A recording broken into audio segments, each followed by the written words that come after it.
the title of the song, Jolene, was years ago when I was working with Porter Wagner when I first started, like in probably the late 60s.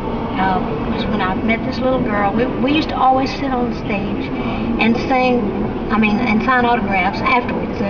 We'd sign autographs for every person there. We just, after the show was over, we'd have to sit in chairs, the band, Spec Rhodes and Porter and me and all the people that were part of the show, and we sold program books and we'd sign. So there was this beautiful little red-headed girl. At that time, I would say she was about 7 or 8. Prettiest little thing, had this beautiful red hair and green eyes and this fair skin with tiny little freckles. And she was just one of the prettiest children I had ever seen. And I was just signing the book, and I said, "Now, who's this to?" She said, "Jolene." And I said, "Oh, that's a beautiful name." I said, "I bet your daddy's named Joe, and your name's after your daddy, right?" And she said, "No, it's just Jolene."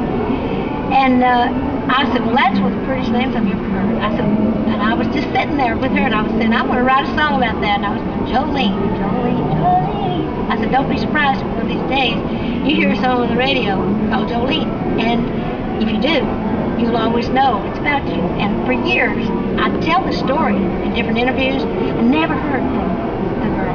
Never heard. So I don't know if she believed that it was about her, or if she remembered anything about that. I would assume she would. Or if she's just not around anymore. But it was written. Of course, I picked the story to write just because I had to have a subject matter, and that's always a universal subject.